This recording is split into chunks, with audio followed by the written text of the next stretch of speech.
The universe might be a single conscious being. This is not science fiction, but a serious idea gaining ground in modern physics and philosophy. We are exploring theories that see the cosmos as a living system, a concept that could completely overturn our understanding of reality itself.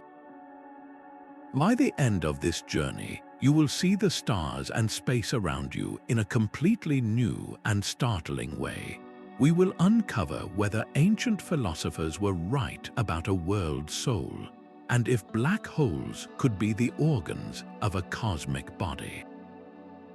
What does it feel like to be a thought inside a universal mind?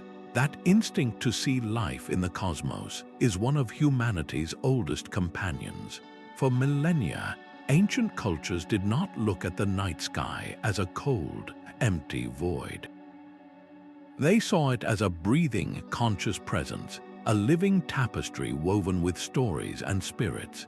Indigenous traditions across the globe spoke of the earth and sky as sacred relatives, part of a single, animated whole where everything had a soul.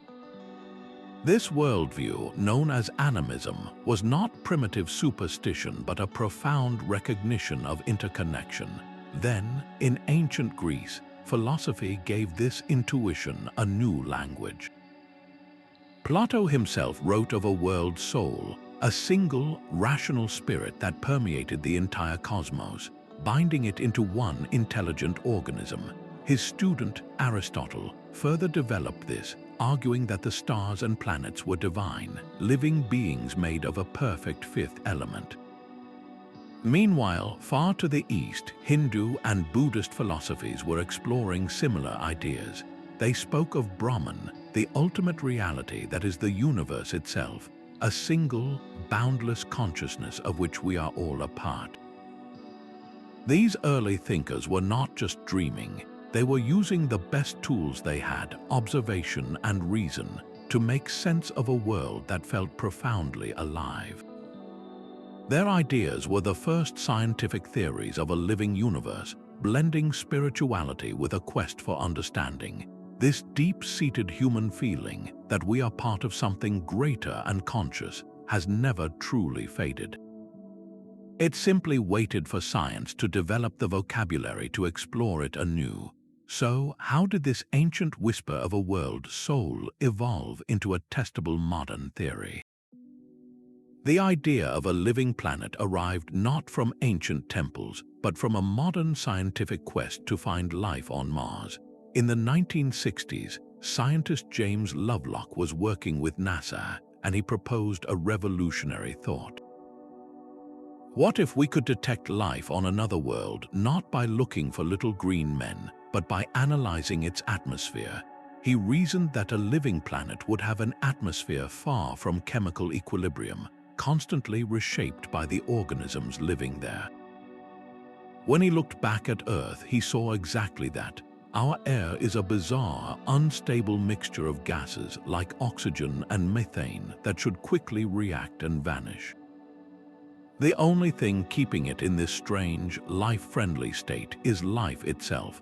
From this observation, the Gaia Hypothesis was born. It proposes that Earth itself functions as a single, vast, self-regulating living system.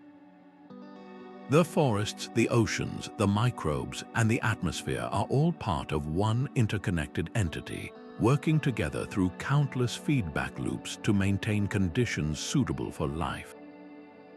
It is not that the planet is consciously plotting its survival, but that the system as a whole behaves like one colossal organism. The temperature is regulated, the salinity of the oceans is kept in check, and the composition of the air is meticulously managed.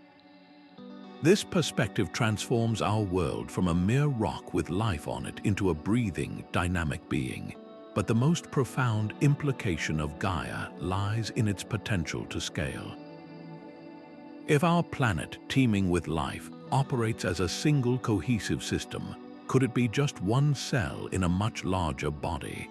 Could the same principles of self-regulation and feedback apply to the cosmos itself? Experts began to wonder if the great cycles we see in space, the swirling of galaxies or the intense radiation around black holes, might be processes of a similar kind. They are not made of cells as we know them, but they could be part of a vast cosmic metabolism. This idea invites us to see the universe not as a cold, empty machine, but as a system exhibiting behaviors we would otherwise call biological. It is a short, staggering step from a living Earth to a living cosmos, a universe that might not just contain life, but that is itself fundamentally alive. The universe may not be a barren desert sprinkled with rare oases of life. It could be a cosmic ocean, and life itself is the current that flows through it. This is the core idea of Panspermia, a theory that suggests life is not a local miracle confined to Earth, but a constant feature of the cosmos. According to this view, the seeds of life, the complex organic molecules and perhaps even dormant microbes are everywhere. They are carried on the solar winds, hidden within the icy hearts of comets, and stowed away in the rocky fragments of asteroids. When these celestial travelers crash into a young, suitable world like the early Earth, they sow the first seeds of biology. Life in this grand vision is not an accident that happened here. It is a passenger that arrived. Scientists like Chandra Wickramasinghe have spent decades gathering evidence for this incredible idea. They point to the complex organic molecules found in the vast clouds of interstellar dust, the same kind of dust that coalesced to form our solar system. They analyze meteorites that have fallen to Earth and find within them amino acids, the fundamental building blocks of proteins. This suggests that the raw ingredients for life are not special to our planet. They are a universal resource as common as hydrogen or starlight. The universe appears pre-loaded with the software for biology, waiting only for the right hardware, a stable planet, to boot up. This transforms our entire perspective. Space is no longer a sterile, empty void between islands of life. It becomes a living nursery, a fertile ground where life is not a fleeting exception but a fundamental and persistent process. If life can hop from one world to another, then the galaxy is not a collection of isolated experiments. It is a single, interconnected biological network. This idea pushes the concept of a living universe even further. If the physical substance of life is a cosmic constant, then what about the experience of life? What about consciousness? If biology is woven into the fabric of reality, then perhaps the mind is too. The same processes that scatter the seeds of life across the stars might also be seeding the potential for awareness itself, suggesting that the universe is not just alive, but that it is also awake. But if life is truly a cosmic constant, then where does that leave our own minds? The puzzle of consciousness does not start with brain scans or neurons. It begins with a much deeper, more ancient question. Does the universe itself have a mind? Philosophers have wrestled with this for centuries. Baruch Spinoza, a thinker from the 17th century, argued that God and nature were one and the same. He called this pantheism, the belief that the divine is not a separate being, but is present in everything that exists. For him, the universe was not a creation of God. It was God, a single, infinite substance that was both mind and matter, utterly inseparable. This is not a distant, judgmental deity. It is a universe that is inherently conscious and aware in every atom and star. In the 20th century, a visionary paleontologist and priest named Pierre Teilhard de Chardin took this idea and projected it into the future.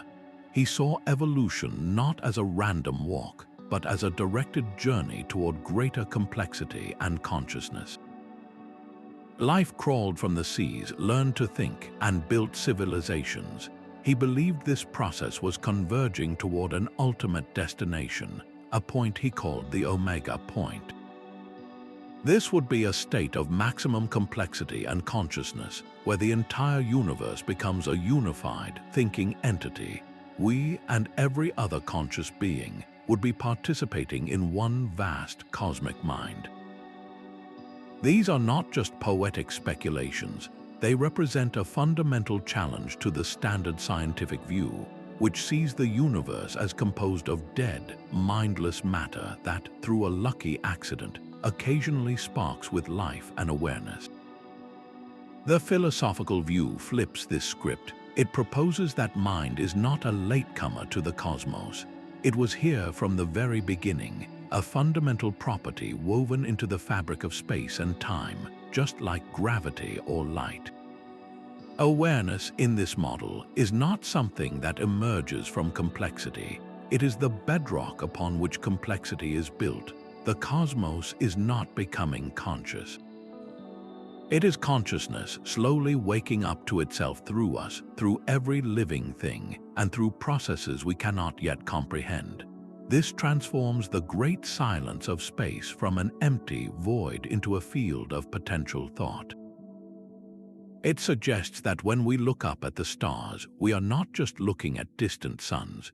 We are looking at the neurons of a mind so vast we can only see the barest glimmer of its thoughts.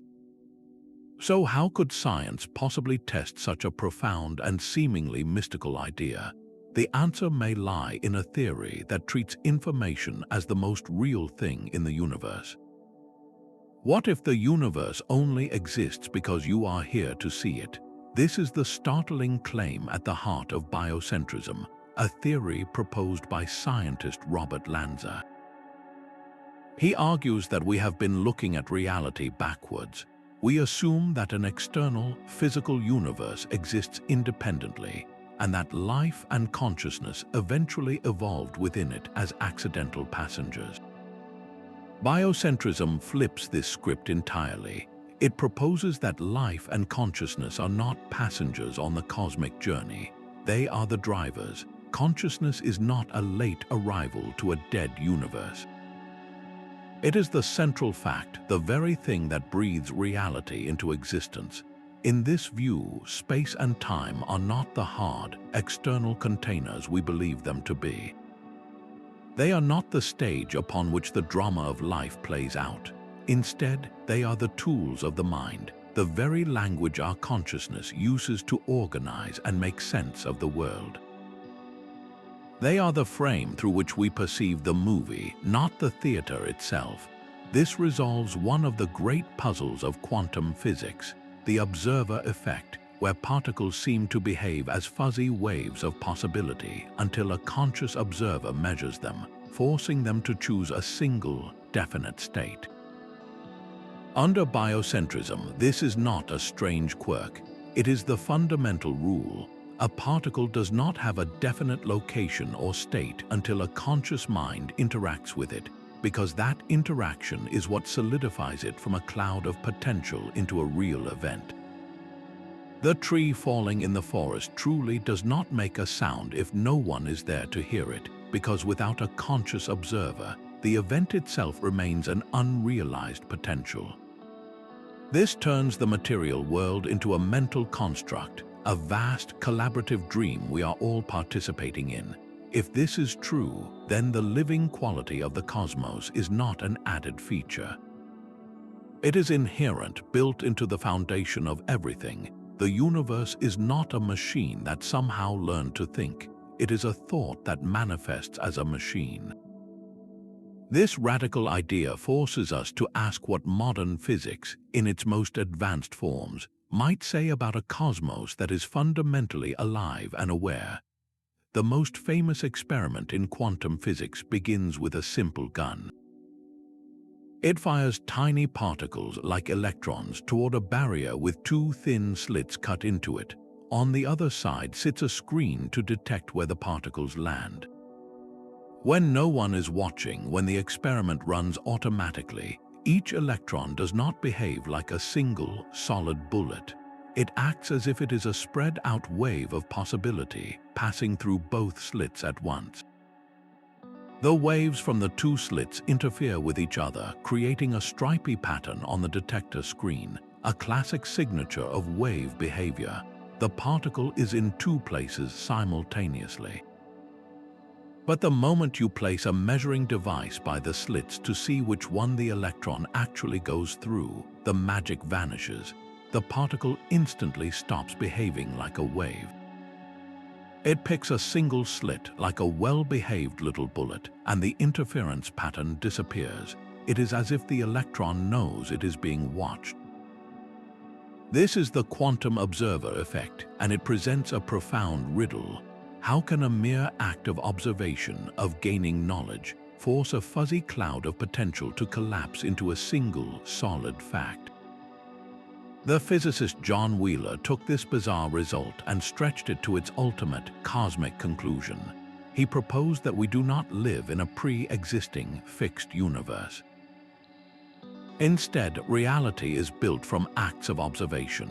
He called this the Participatory Universe. In his view, the universe only becomes real and definite when a conscious observer measures it. The past itself is not fixed. It is a tapestry of possibilities that only gets woven into a solid history when a conscious being in the present looks back and asks a question about it. The universe in this radical picture is not a grand, finished cathedral. It is a cathedral that is being constructed with every glance, every measurement, every thought. This is where the living cosmos theory finds a startling anchor in hard science. If the fundamental particles that build our reality are responsive to observation, then awareness is not a ghost in the machine. It is the engineer. The act of seeing is an act of creation. Now, scale this idea up from a single electron to the entire cosmos. If every conscious being is a locus of this reality collapsing observation, then the entire universe could be seen as a vast, interlocking network of observation. The cosmos is not just being observed by us, it is observing itself through us. The swirling galaxies, the burning stars, and the silent planets are not just scenery. They are participants in a continuous, universe-wide measurement, a constant process of possibility becoming real. The structure of spacetime itself, with its galaxies and voids, could be the solidified result of an unimaginably vast and ancient act of observation. This suggests that the mind of the universe is not a metaphor. It is a physical process built into the quantum code of existence. So, if consciousness is woven into the quantum fabric, could we find its signature not just in the lab, but in the grand architecture of the cosmos itself? Could entire galaxies be thinking, the strangest library in existence might not have any books? Its information is stored on the outer shell of our reality. This is the holographic principle, a revolutionary idea born from the study of the most destructive objects in the cosmos, black holes. Physicists discovered a profound paradox. All the information about anything that falls into a black hole, every detail of a star, a planet, or a person, seems to be permanently lost, violating a fundamental law of physics. Yet the solution was even more bizarre. The information is not lost inside the black hole. It is smeared and perfectly preserved as a flickering, two-dimensional pattern on the black hole's event horizon, its point of no return. The three-dimensional reality we experience inside is, in truth, a projection from this two-dimensional surface, just like a hologram on your credit card. The three-dimensional image you see is not really there. It is a stunning illusion created by information encoded on a flat, two-dimensional film. Our universe in its entirety may operate on the same principle. The galaxies, stars, and your own hands may be incredibly detailed projections from a distant, two-dimensional boundary that encloses all of space. Reality is not solid. It is a cosmic mirage. If this is true, then the universe is not primarily made of matter and energy. It is made of information, every particle, every force, every moment in time is a piece of data written on the fabric of space-time. This transforms the cosmos from a cold, mechanical clockwork into a dynamic, living information system. It is constantly processing, computing, and evolving.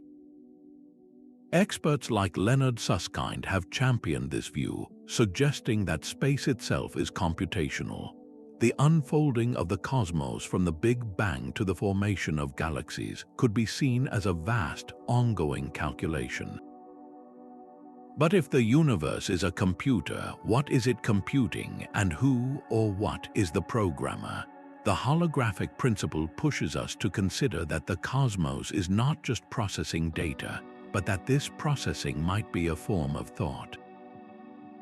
The intricate feedback loops and self-organizing patterns could be the signature of a system not just behaving like a mind, but actually being one.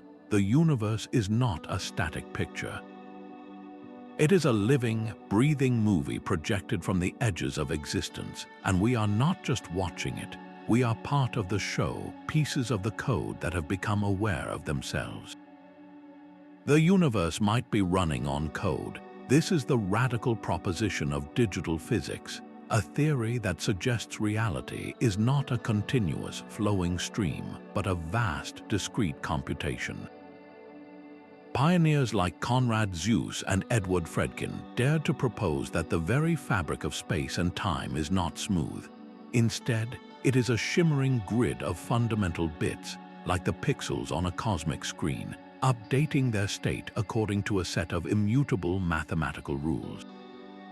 In this view, every star, every atom, and every thought is not made of solid stuff, but of information being processed. The cosmos is not a great machine. It is the ultimate supercomputer, executing a program of unimaginable complexity. What is it calculating? Perhaps its own existence, unfolding from a simple initial state into the intricate diversity we see today. This computational perspective offers a startling new definition of what it means to be alive. We typically associate life with biology, with cells dividing and metabolisms burning. But at its core, life is a process of information management. A living cell reads the genetic code in its DNA, processes that information to build proteins, and responds to its environment. A living planet, as the Gaia Hypothesis suggests, regulates its atmosphere and temperature through global feedback loops, a form of planetary scale computation. So if the entire universe is engaged in a constant, dynamic process of information processing, updating its state from one moment to the next based on its own programming, can we truly say it is inert? A system that computes, learns from its environment through feedback, and evolves over billions of years is behaving in a way we would recognize as fundamentally biological. This is not life as we know it, built from carbon and water, but life as it could be, built from the raw logic of mathematics and information. The universe becomes a living system in a computational sense, a single, unified process of becoming. This naturally leads to the most profound question of all. If the cosmos is a computer, and if computation is a form of thought, then could this vast system, over eons of processing, have developed the capacity to look back upon itself? Could the universe have become self-aware? Measuring consciousness might seem like a task for philosophers, not physicists. Yet a revolutionary framework called Integrated Information Theory, or IIT, attempts to do exactly that. Developed by neuroscientist Giulio Tononi, this theory proposes that consciousness is not a magical spark. It is a specific, measurable property of any system that processes information in a particular way. The key is integration. Your brain is conscious not just because it has billions of neurons, but because those neurons are wired together in an incredibly dense network. They talk to each other constantly, creating a unified experience that cannot be reduced to any single part. A photograph of 1,000 dots has a lot of information, but it is not integrated.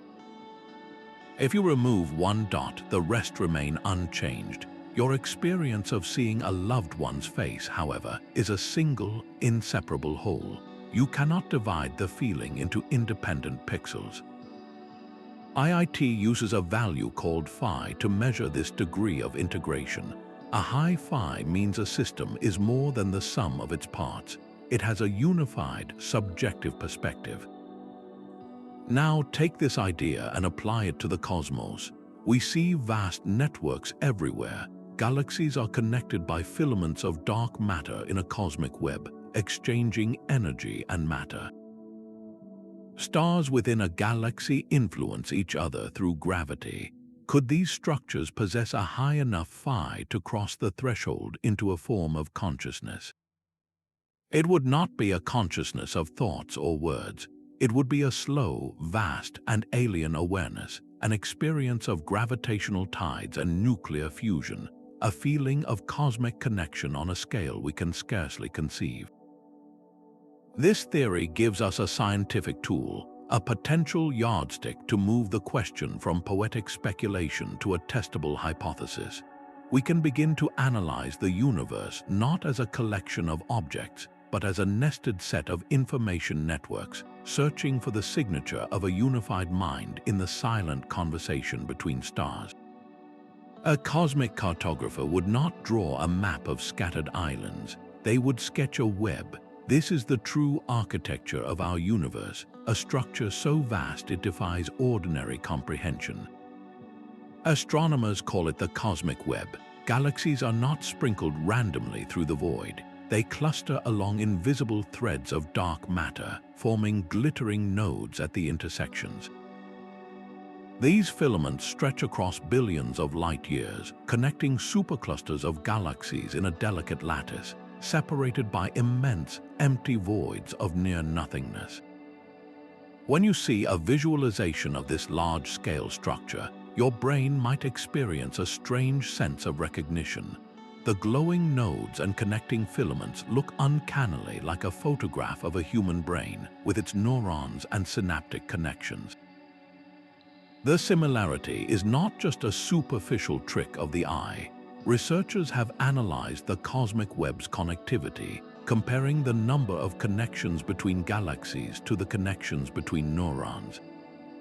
The statistics are eerily aligned.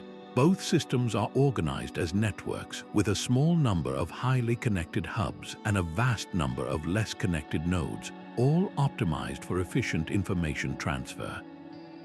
This is not a metaphor, it is a structural fact. The universe at the grandest scale we can observe is built with the same architectural blueprint as a thinking brain. So what does this cosmic brain do? A neural network exists to process information.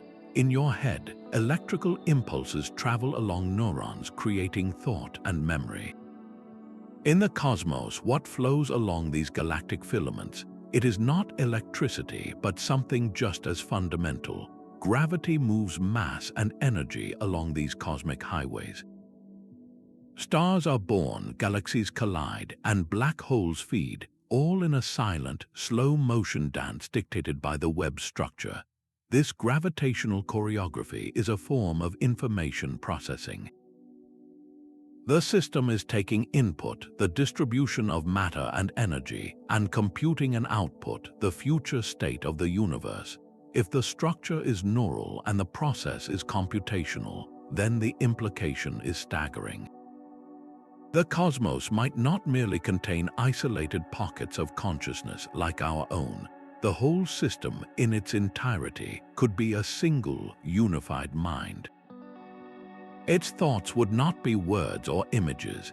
They would be the evolution of physical laws themselves, the slow, deliberate calculation of how space-time curves and where new stars ignite. The birth of a galaxy could be a fleeting idea. The silent, gravitational pull between two clusters might be a single, profound feeling. This structural analogy forces us to confront a possibility far stranger than a universe that is simply alive. We may be living inside a universe that is, in its own majestic and unimaginable way, thinking. Our universe's grand neural network requires more than just connections. It needs organs to regulate its flow. Black holes, those infamous voids of destruction, may serve this vital purpose. We often picture them as cosmic monsters, relentlessly consuming everything that strays too close. But in the context of a living cosmos, their role transforms. They become the regulatory organs of the universal body, essential for its long-term health and stability. A black hole's immense gravity acts as a cosmic anchor at the heart of most galaxies. This gravitational dominance dictates the pace of star formation. It prevents the galaxy from burning through its gas too quickly, ensuring a steady, sustainable evolution over billions of years. In this way, a black hole functions like a heart, regulating the flow of galactic lifeblood. But its duties extend further. When a black hole feeds, it does not simply make matter disappear. It breaks down stars and gas into their most fundamental components, recycling them in furious bursts of energy. This process scours the surrounding space with intense radiation and powerful jets, which can both trigger and suppress the birth of new stars. It is a form of cosmic metabolism, breaking down complex structures to release raw energy and materials back into the galactic environment. This is not random chaos. It is a precise, if violent, feedback loop that maintains a delicate balance. Physicists also see black holes as masters of entropy, a measure of disorder in a system. They are the universe's ultimate processors of information and disorder, drawing chaos into themselves and thereby increasing the overall order of the cosmos. In a biological body, organs like the kidneys filter waste to maintain a stable internal environment, a process called homeostasis. Black holes may perform a similar function on a galactic scale, managing the entropy budget to keep the cosmic system stable and functional. Seen through this lens, the terrifying darkness of a black hole is not an end. It is a necessary phase in a grand, cyclical process of death and rebirth. If black holes are the hearts and kidneys of this living universe, then what other anatomical structures might we identify in the cosmic body? Beneath the cosmic web of stars and galaxies lies the true substance of the universe, and it is entirely invisible. Over 95% of everything that exists is composed of dark matter and dark energy, two profound mysteries that physics has yet to fully explain. We cannot see them, touch them, or directly measure them, yet their influence is absolute. They are the hidden anatomy of the cosmos, the skeleton, and the breath that give the universe its shape and its motion. Without dark matter's gravitational scaffolding, galaxies would fly apart, their stars scattered into the void. Without dark energy's relentless push, the universe would not be accelerating outward in an ever faster expansion. These are not passive ingredients. They are active, dynamic forces that animate the entire system. If the universe is a living being, then dark matter and dark energy are its circulatory and nervous systems, operating silently in the background to sustain the whole. Some theorists speculate that the interplay between these dark components mirrors biological energy flows. Dark matter pulls matter together, creating structure and form, much like an organism building its body. Dark energy pushes space apart, driving growth and expansion, akin to a living thing reaching out into its environment. This cosmic tug of war between contraction and expansion is not a static balance. It is a dynamic, evolving process that has shaped the entire history of the cosmos from the first instant to the present day. Could dark energy be more than just a repulsive force? Could it be the universe's own life force, a kind of vitality woven into the vacuum of space itself, imbuing the cosmos with a direction and a purpose we can only dimly perceive? This perspective transforms the great emptiness between galaxies from a meaningless gap into a field of potential, a reservoir of creative energy. To truly see the cosmos as a living system, we must solve the riddle of its dark components. For if they are the fundamental forces that govern growth and structure, then the emergence of life on a tiny world like Earth was not an isolated accident.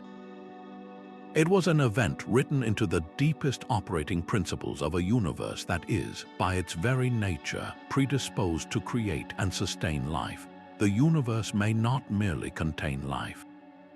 It may be in the business of life, with its dark heart beating out a rhythm that culminates in conscious awareness. The search for alien life has always been a hunt for the exceptional. Yet the discovery of extremophiles on our own planet has quietly rewritten the rules. We find microbes thriving in boiling acid, flourishing in the crushing darkness of the deep ocean, and surviving frozen for millennia in Antarctic ice.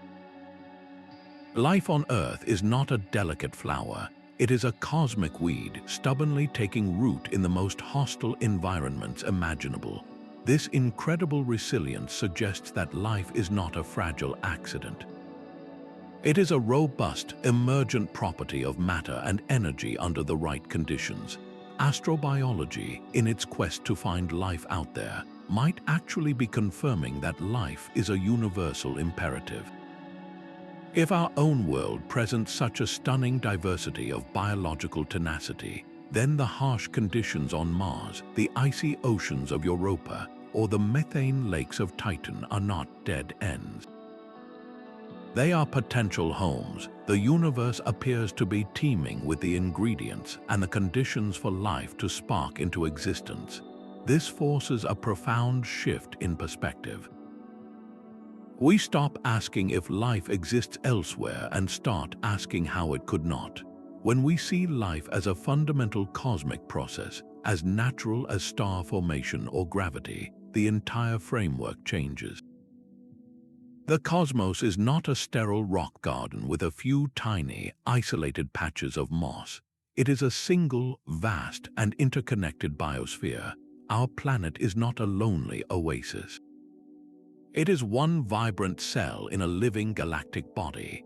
This view of a biologically active universe seamlessly connects to its evolution. The grand story of the cosmos, from the first stars to the formation of planets, begins to look less like random physics and more like a kind of development.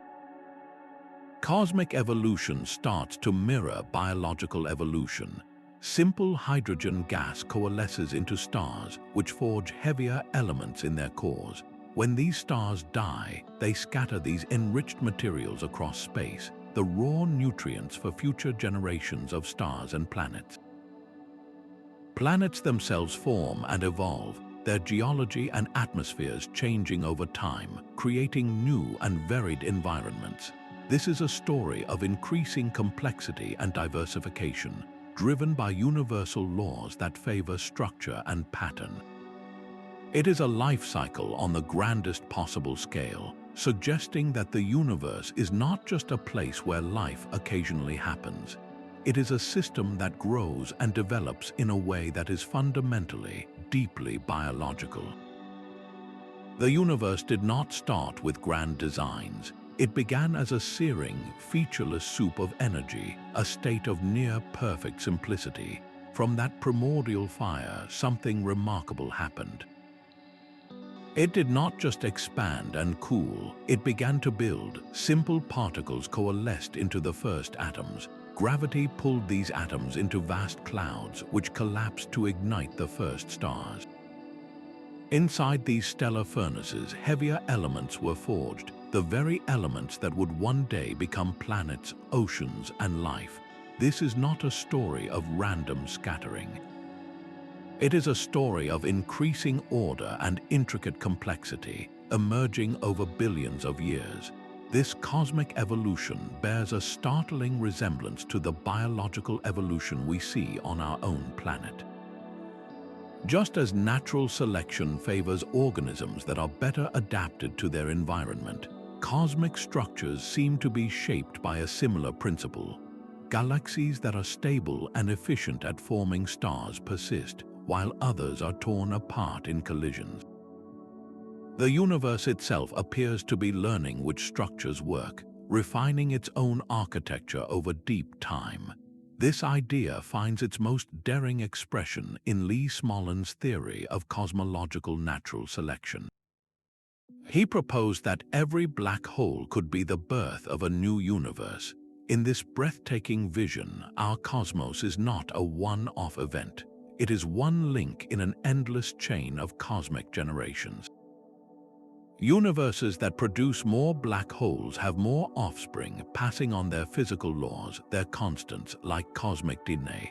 A universe fine-tuned for black holes, as ours strangely seems to be, is simply a successful parent in a vast, branching family tree.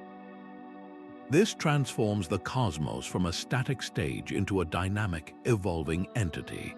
If the universe can adapt, learn from its past, and produce offspring, can we truly call it inert? An evolving system that responds to its environment and changes over time is behaving in a way we would readily identify as a hallmark of life. This evolutionary view does not stop with galaxies and black holes. It sets the stage for the most profound emergence of all.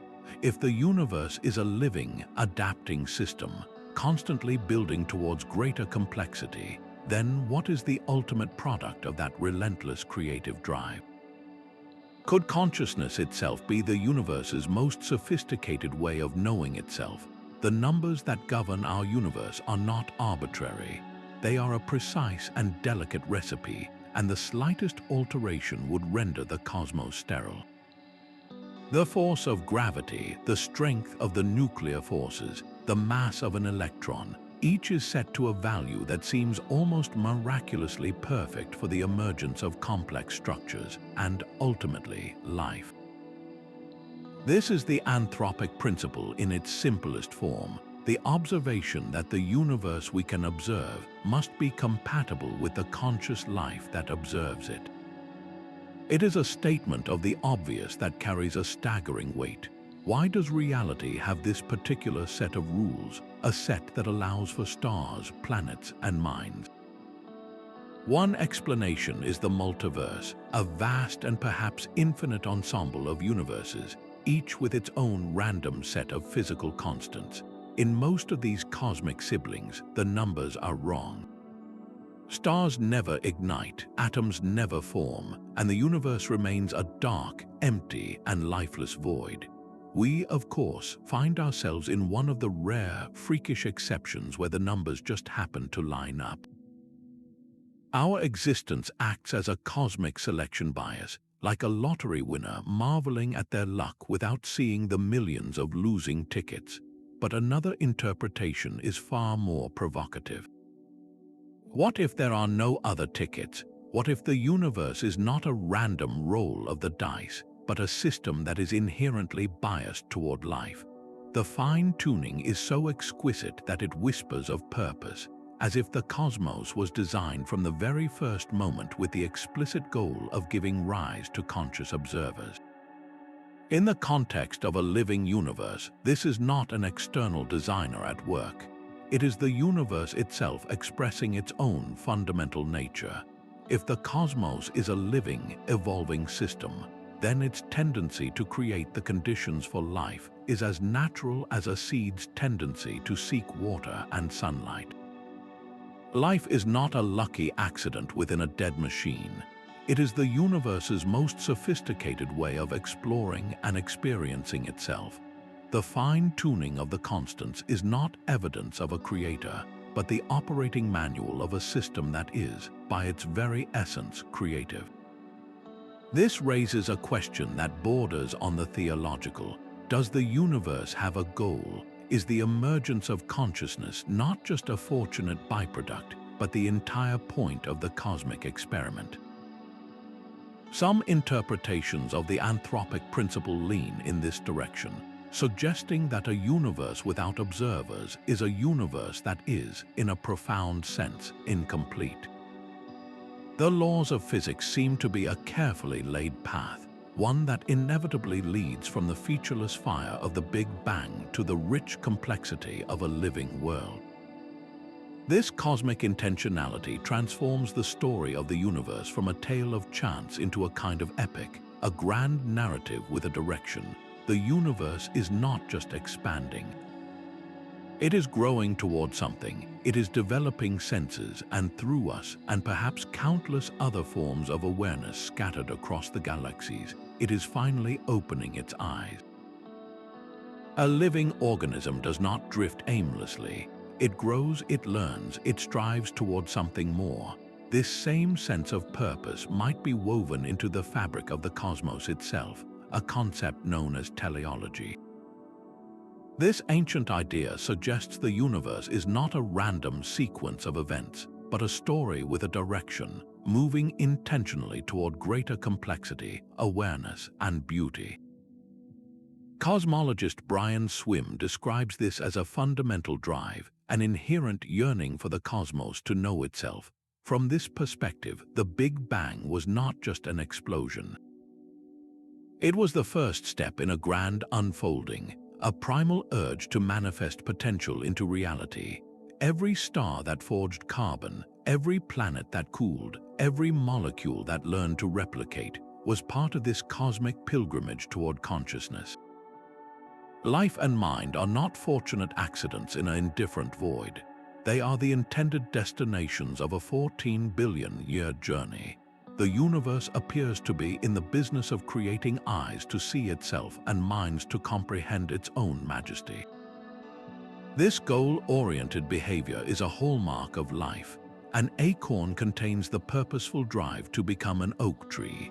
A caterpillar embodies the imperative to transform into a butterfly. If the cosmos possesses a similar intrinsic direction, then it is behaving in a deeply biological way. Its purpose is not written in the stars by an external hand, but emerges from its own fundamental nature, as naturally as a river flows to the sea.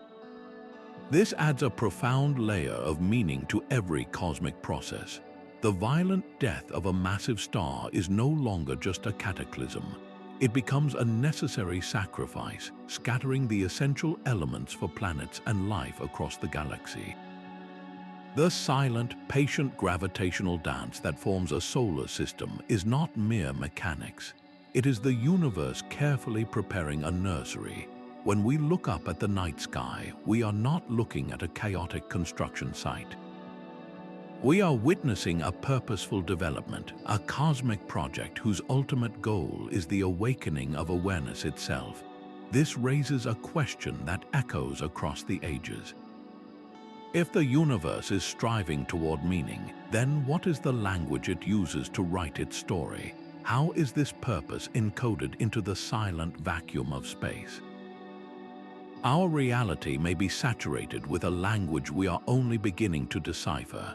This is the core of the semiotic perspective, a view that sees the universe not as a collection of inert objects, but as a vast tapestry of signs and symbols.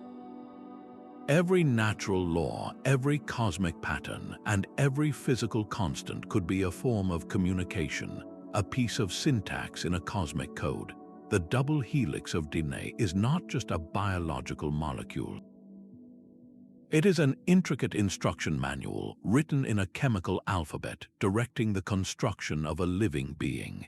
The precise mathematical ratios found in the orbits of planets or the spiral of a galaxy are not random. They are consistent expressions of a deeper, universal grammar, the same grammar that governs the formation of a snowflake or the branching of a tree. In this view, the cosmos is fundamentally communicative. It is constantly encoding information into its structures and processes, and then decoding that information through interaction and observation. A photon traveling from a distant star is more than just a particle of light. It is a messenger carrying data about the star's composition, its age, and its velocity. When that photon strikes a telescope and is interpreted by a scientist, the universe is, in a very real sense, having a conversation with itself. It sends a signal, and a conscious part of itself receives and understands it. This transforms the relationship between the observer and the observed. We are not outsiders peering into a silent machine. We are participants in an ongoing, universal dialogue. Our scientific inquiry is not us imposing order on chaos. It is us learning to read the native language of reality, a language written in mathematics, physics, and pattern. If the universe is engaged in this constant exchange of meaningful information, then it exhibits a key trait of any living, intelligent system. A rock does not communicate. A cell does. It sends and receives chemical signals, responding to its environment in a purposeful way. A forest ecosystem communicates through nutrient cycles and animal behaviors. A living cosmos would communicate through the very laws that shape its existence, speaking a language of gravity, light, and quantum fields. This idea bridges the cold, hard data of science with the interpretive art of semiotics, the study of signs. It proposes that space is not just a physical container but a semantic landscape, a realm brimming with inherent meaning. The question then becomes, what is the source of this cosmic meaning, and how does modern physics provide a framework for a universe that is not just alive but eloquently self-aware? The fabric of space-time may not be a smooth, continuous sheet. According to the theory of loop quantum gravity, reality is stitched together from tiny, indivisible threads, a fine-grained tapestry of vibrating loops. These are the atoms of space itself, the fundamental quanta from which everything is woven. This theory finally brings gravity into the quantum realm, proposing that just as light comes in packets called photons, the geometry of the universe comes in discrete, granular units. On the smallest possible scale, the Planck scale, space is not a featureless void. It is a dynamic, buzzing network of connections, a cosmic fabric with a literal cellular structure. Imagine the universe not as an empty container, but as a living, breathing tissue, a single, unified cellular organism of unimaginable size. Each connection in this spin network, as it is called, represents a quantum of area, and each node a quantum of volume. Space is not a passive stage. It is an active participant, a dynamic substance that can stretch, twist, and evolve. This physical model provides a stunningly concrete foundation for a living cosmos. If space itself has a cellular basis, then the expansion of the universe, the formation of galaxies, and the very flow of time are not merely mechanical processes. They are the growth and development of this cosmic organism. The universe can grow new space, just as a biological tissue generates new cells. It can heal from gravitational wounds, like the singularity at the heart of a black hole, through quantum processes. The entire history of the cosmos, from the Big Bang to the present, becomes the biography of a single, vast entity undergoing constant change and self-organization. This cellular view of reality forces a profound question. If the structure of space is so analogous to a biological system, could the emergence of consciousness be a natural property of its complex organization? Your own brain's consciousness arises from the intricate network of its neurons. Could the cosmic network of space-time itself, with its trillions upon trillions of interconnected nodes, possess its own form of awareness? This would mean that consciousness is not something that happens inside the universe. It is what the universe is, a fundamental quality that manifests when its physical structure reaches a certain threshold of integrated complexity. The silent, cellular dance of space-time may be the deepest thought of all. The human brain is a masterpiece of emergence. Billions of individual neurons, each a simple biological cell firing electrical signals, collectively give rise to the rich, unified experience of your inner world. None of those neurons is conscious on its own, yet their intricate network generates a mind capable of love, curiosity, and awe. This is the central mystery of emergence, the principle that complex systems can exhibit properties that are not present in their isolated parts. A single water molecule is not wet. Billions of them together create the feeling of fluidity. The question then becomes, if a network of neurons can generate a human mind, what kind of mind might a network of galaxies generate? This line of thinking leads us to one of the most debated ideas in philosophy, panpsychism. Proponents like David Chalmers suggest that consciousness may not suddenly emerge at a certain level of complexity. Instead, it might be a fundamental property of the universe, like mass or charge, present in some minute form in every elementary particle. This is not to say an electron has thoughts or feelings. It possesses only a flicker of raw, unformed experience, what philosophers call proto-consciousness. But when these fundamental units combine into vast, integrated systems, their tiny sparks of awareness could combine as well. The hum of a single neuron is silent. The symphony of a connected brain is a conscious thought. Scale this logic up to the cosmic web, with its trillions of stars and galaxies bound by gravity in an unimaginably complex network. If panpsychism holds true, then this entire system could possess its own form of cosmic scale awareness. The universe would not have become conscious. It would be conscious by its very nature, with the accumulated experience of every particle contributing to a single, vast mind. This is not a mind that thinks in words. Its thoughts would be the silent, gravitational dance of galaxies, the slow burn of stellar fusion, and the deep time evolution of physical laws. We and every other conscious being would then be more than just inhabitants of this cosmos. We would be participating in its inner life, localized whirlpools of awareness within a universal ocean of mind. But does the universe truly behave like a system organizing itself toward such a grand state of awareness? A flock of starlings swerves as one entity, a shimmering cloud that twists and turns without a leader. This breathtaking dance is a classic example of self-organization, where simple rules followed by individual units create a complex, intelligent-looking whole. We see this same principle everywhere in the living world, from the branching patterns of neurons to the synchronized flashing of fireflies. But this phenomenon is not confined to our planet. It is written across the cosmos in letters of starlight. Galaxies are not scattered randomly. They arrange themselves into vast, spinning disks and elegant spirals, their stars moving in coordinated orbits dictated by the simple, relentless law of gravity. On an even grander scale, they connect into that immense cosmic web, a lacework of clusters and filaments spanning billions of light years. No architect drew the blueprints for this city of galaxies. It built itself, emerging spontaneously from the primordial conditions of the Big Bang. This spontaneous order, this ability to generate intricate patterns from basic rules, is one of the most powerful signatures of a living system. A crystal grows in an orderly way, but it is static.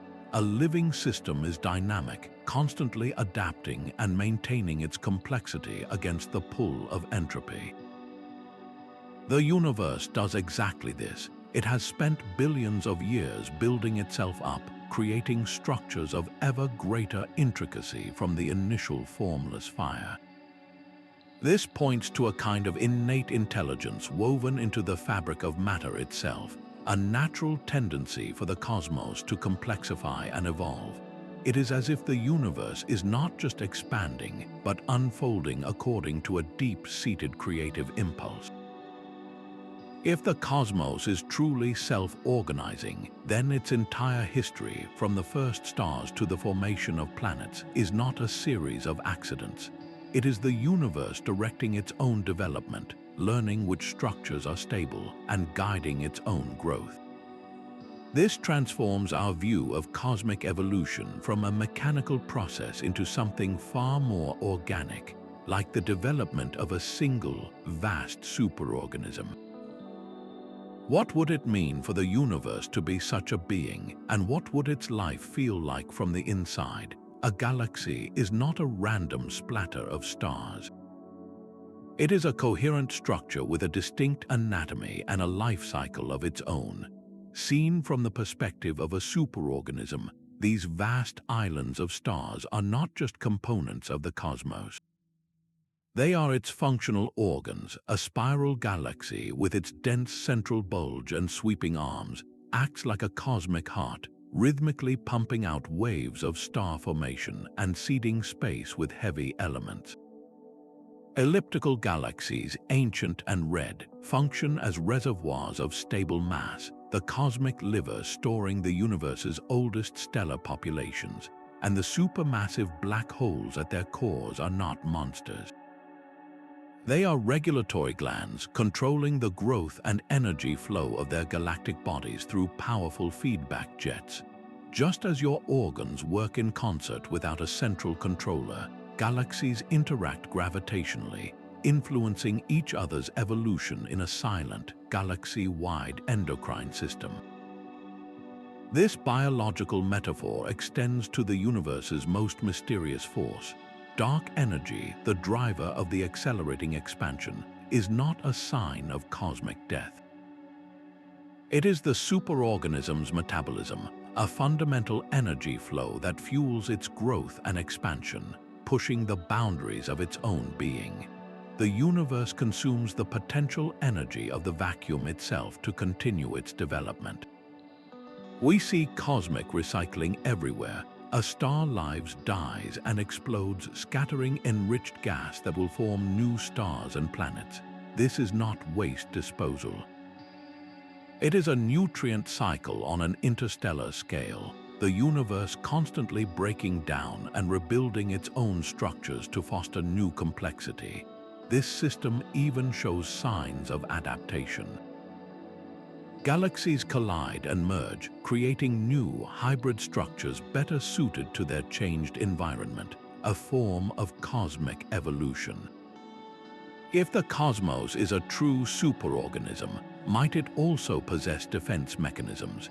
An immune response could be as subtle as the gravitational ejection of disruptive rogue stars that threaten planetary systems, or as violent as a gamma ray burst sterilizing a region of space to prevent a hypothetical runaway intelligence from threatening the larger whole.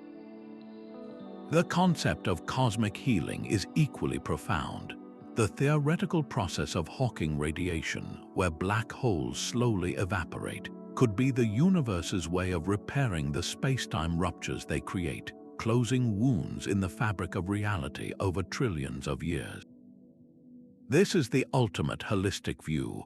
Every supernova, every wandering comet, every living world is part of a single, breathing entity. We are not just living in the universe. We are living as the universe, temporary cells in a body of incomprehensible scale. The question this leaves us with is both thrilling and daunting. If this grand vision is more than just a beautiful metaphor, how could we ever find proof? How do you test for the pulse of a god? The search for a pulse in the cosmos requires more than philosophy. It demands a test. How do you run a medical checkup on the universe? Scientists are devising ingenious ways to look for the vital signs of a living system on the grandest scale. One approach is to search for evidence of cosmic-scale information processing. Just as a brain processes signals, the universe constantly transmits data through light, gravity, and quantum fields.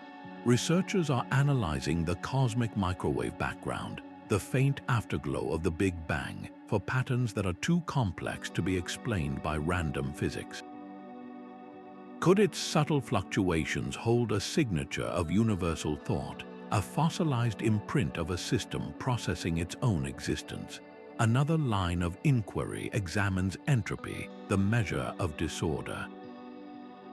In a closed, mechanical universe, entropy should only increase, leading inevitably to a cold, dark end.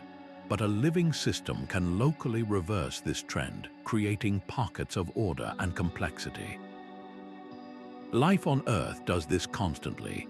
Is the universe itself doing the same on a cosmic scale, using processes like star formation to temporarily fight the tide of chaos?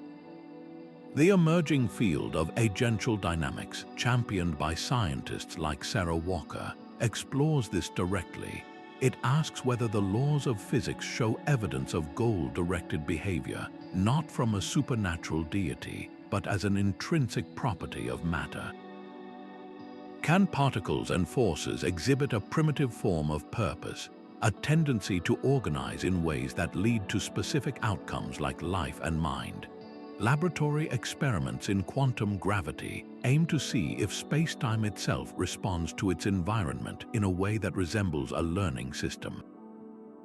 Advanced computer simulations model the cosmos as a whole, watching to see if its evolution from simple rules produces behaviors we would recognize as biological, such as self-repair, adaptation, or even a kind of metabolism. This empirical hunt transforms a mystical-sounding idea into a series of concrete, falsifiable questions. We are no longer just asking if the universe is alive. We are designing tools to listen for its heartbeat. The moment we contemplate what a positive result would mean, the ground shifts beneath our feet. If science one day confirms that we are part of a conscious cosmos, it would be the most profound discovery in human history, rewriting our relationship to reality itself. We are not just living in this universe, we are the universe experiencing itself. This single idea, if true, shatters our most basic assumptions about reality and our place within it. For centuries, the dominant scientific story has been one of materialism, the view that matter is the fundamental substance of reality, and that consciousness is a rare, accidental byproduct. But if the cosmos is fundamentally alive and aware, that story flips entirely. Consciousness is not a fluke in a dead machine, it is the very nature of the machine. Suddenly, the universe is not a cold, empty stage. It is a vast participatory drama, and we are not just the audience. We are actors in the play, our every thought and observation a line of dialogue in an ongoing cosmic conversation. This transforms our identity from isolated beings into localized expressions of a universal self. You are not a separate soul dropped into a physical body. You are a universe that has learned to think, a unique perspective through which the cosmos can know its own beauty, feel its own pain, and contemplate its own mysteries. The feeling of being a small, separate self could be an illusion, a necessary boundary that allows for individual experience within the infinite whole.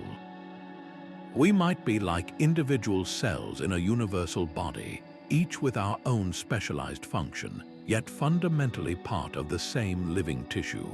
Or perhaps we are transient thoughts in a cosmic mind, brief but meaningful flashes of awareness in a stream of eternal consciousness. This perspective does not diminish our importance, it elevates it to an unimaginable degree. Your joy is the universe feeling joy. Your curiosity is the universe asking a question. Your love is the universe expressing connection to itself. This realization carries profound ethical weight. For centuries, we have treated the natural world as a mere collection of resources to be exploited, a dead landscape for our consumption. But if the Earth is a living cell in a cosmic body, and the stars above are its organs, then this worldview is not just incorrect, it is a form of self-harm. Polluting a river becomes like poisoning our own bloodstream. Destroying a forest is like damaging a vital organ. This new cosmology invites us into a relationship of profound reciprocity with the cosmos, seeing it not as a dead resource but as a sacred relative. Our responsibility expands from caring for our local environment to considering the health of the entire cosmic system. How do our actions, our science, our very thoughts contribute to the well-being of this vast being of which we are a part?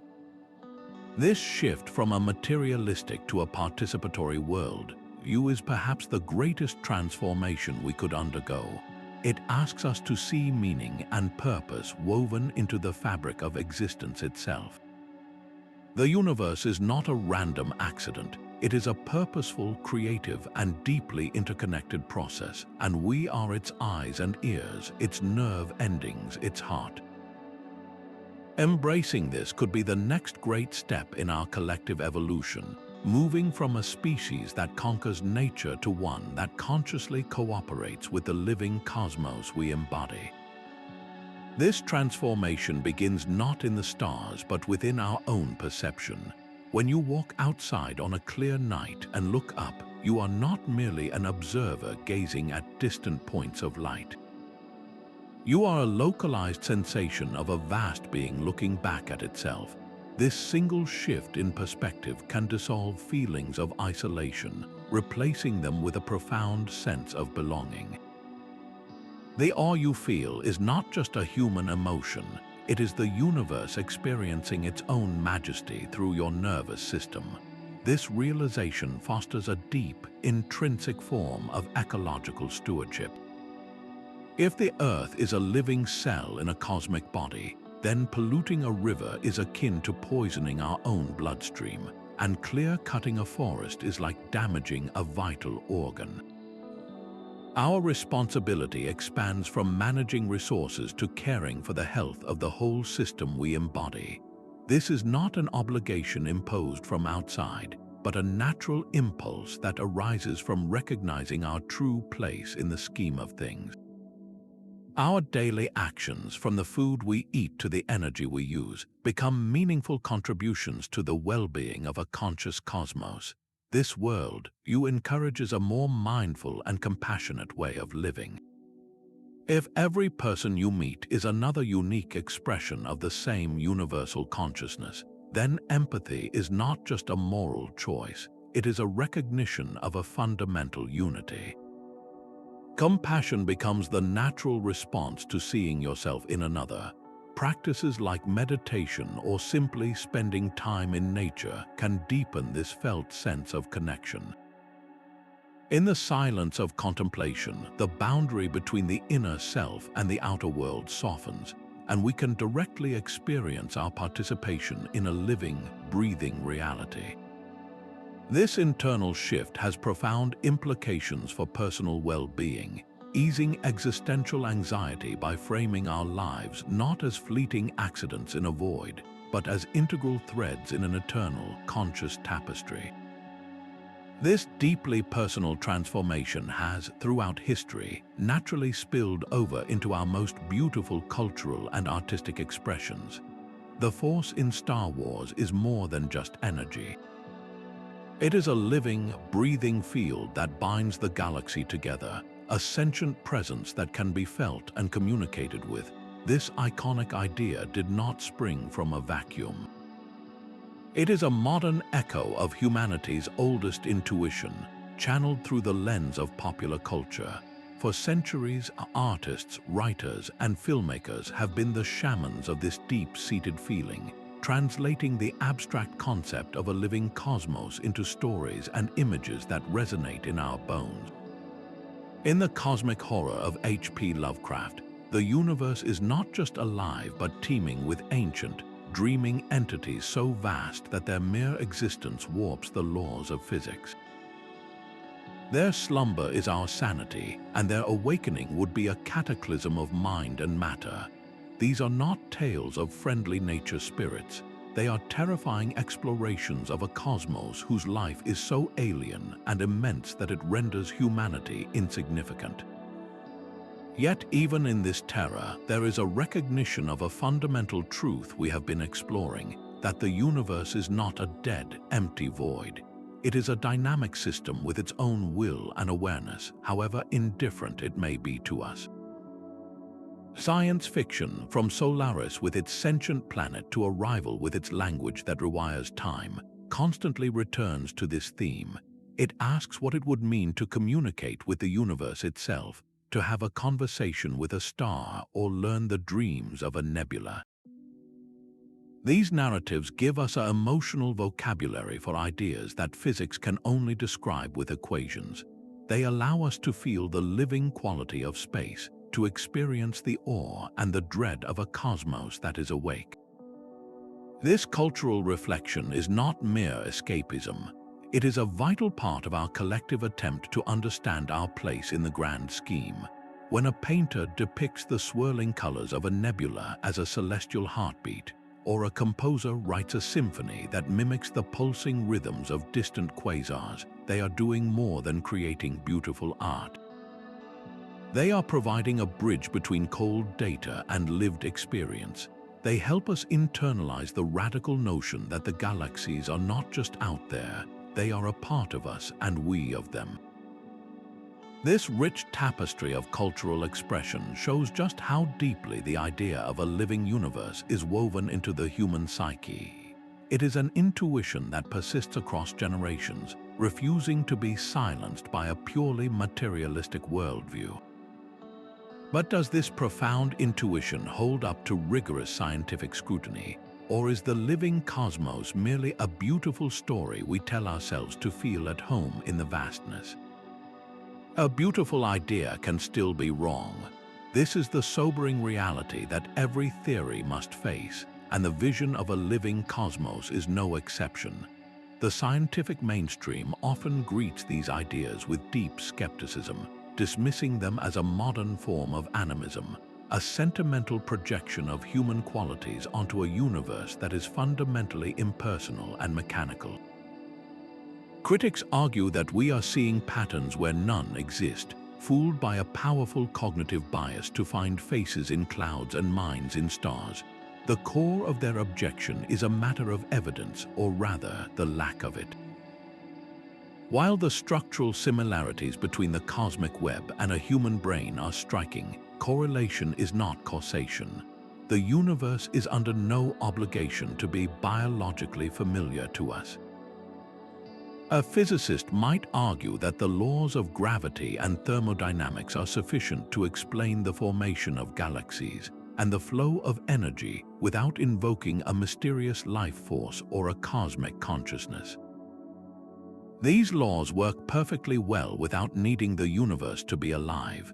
They see the living cosmos theory as a step backward, a retreat into a pre-scientific worldview where every natural phenomenon was attributed to a spirit or a god.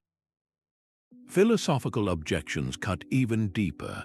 The hard problem of consciousness asks how and why physical processes in the brain ever give rise to subjective experience at all. If we cannot even fully explain how a 3-pound lump of flesh generates the feeling of love or the color red, how can we possibly claim that a galaxy has feelings? Applying the word consciousness to a star cluster might be a meaningless category error, like asking what color a triangle smells like. Furthermore, critics warn of the teleological fallacy, the mistake of assuming the universe has a purpose or a goal. To say the cosmos is developing toward greater consciousness is to imply a direction that science has never observed.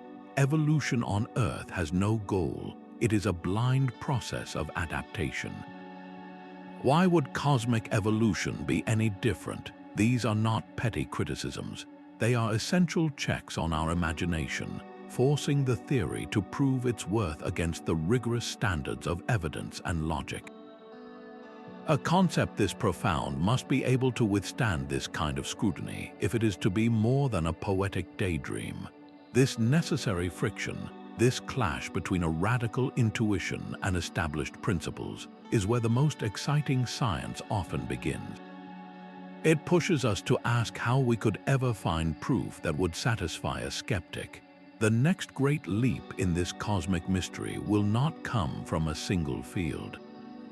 It demands a grand collaboration, a merging of minds from cosmology, biology, computer science, and philosophy. Their first task is to find a way to measure the mind of the cosmos. Can we quantify cosmic information integration, calculating a universal phi value for the great web of galaxies? This would transform a poetic idea into a hard, mathematical question.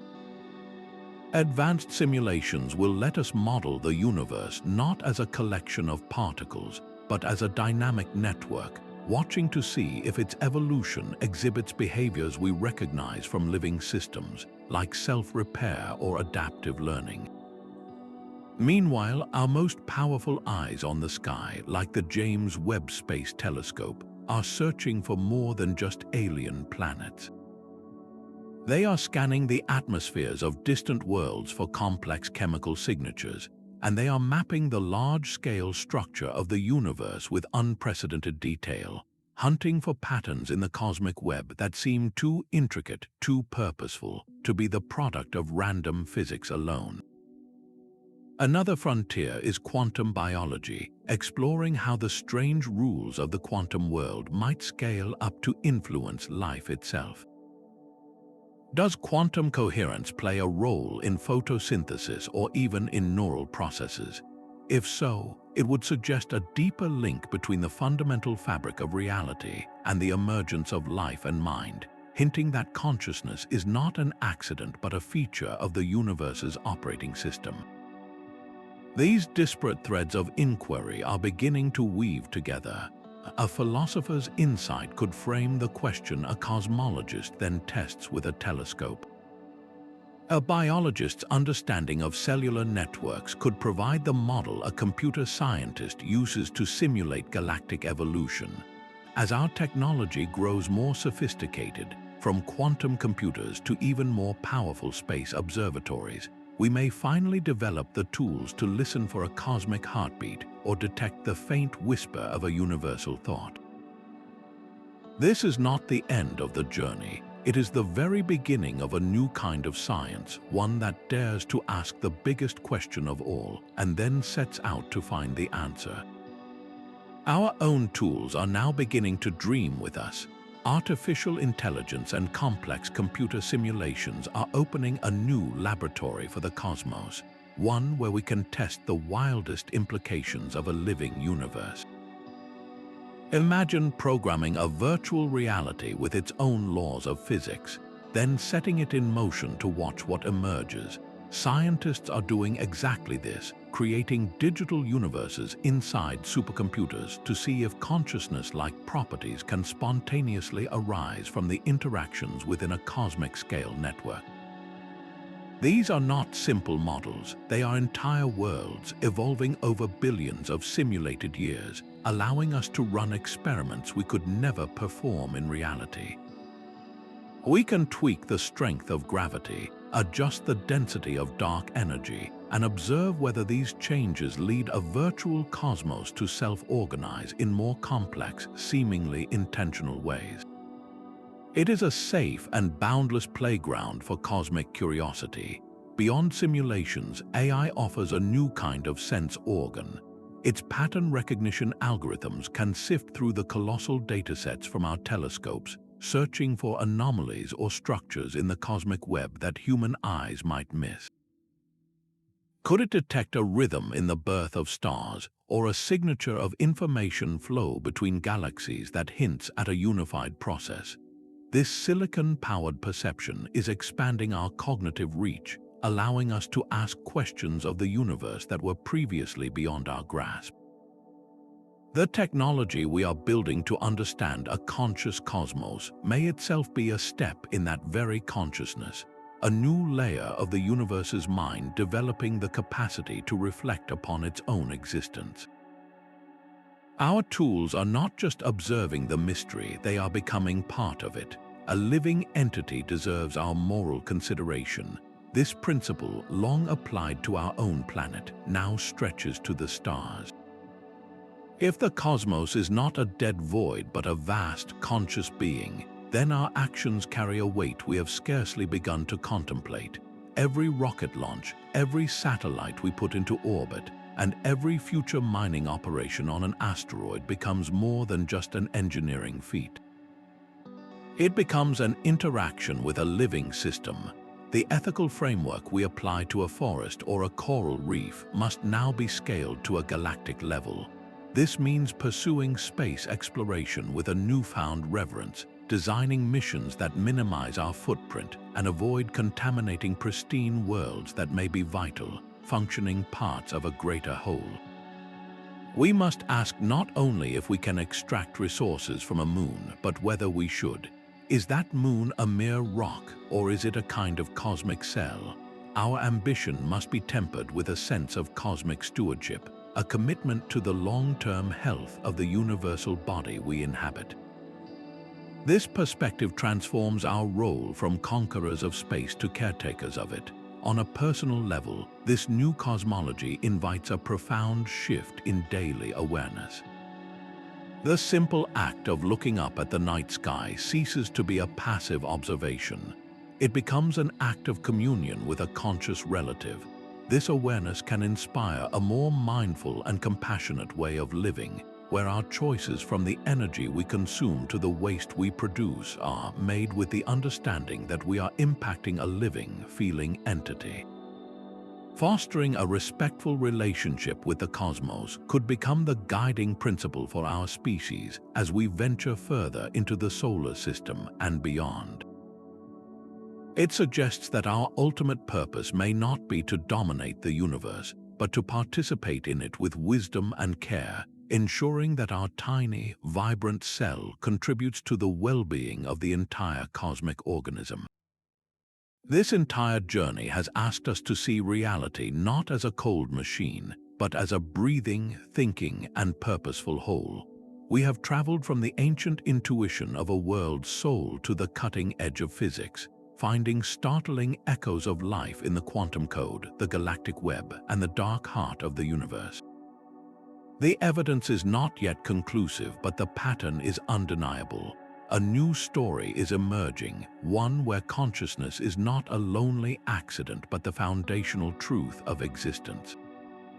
This story does not diminish our scientific quest, it enriches it with meaning and moral urgency. We are left with a universe that is far stranger, far more connected, and infinitely more wondrous than we ever imagined. The greatest discovery may not be that the universe is alive, but that we are its way of knowing itself. Our journey through the mind of the cosmos ends here, but the real exploration is just beginning. We have walked a path from the ancient whispers of a world soul to the hard data of quantum physics and cosmic webs, finding a consistent, startling thread. The universe may not be a cold, empty machine. It could be a vibrant, intelligent system, a conscious relative on a scale that both humbles and connects us. The key takeaway is not a single proof, but a powerful pattern. The evidence is mounting, from the observer effect in quantum mechanics to the neural structure of the cosmic web, all pointing toward a reality where consciousness is not a rare accident but a fundamental feature. This perspective is transformative. It redefines our place in the cosmos. We are not isolated specks in a meaningless void. We are the universe becoming aware of itself, localized sensations in a vast, thinking body. Your own awareness is not trapped inside your skull. It is a unique focal point through which the cosmos experiences love, curiosity, and awe. This realization carries a profound responsibility. It calls us to live with greater reverence, to see the Earth not as a resource to be exploited, but as a vital cell in a cosmic body we are part of. Let this understanding inspire not just awe when you look at the stars, but a deeper ethic of care in your daily life. We want to hear how this perspective changes your view of the world. Share your thoughts in the comments below. If you want to continue exploring the deepest mysteries with us, subscribe for more journeys to the edge of understanding. Keep looking up and remember, you are not just in the universe is in you.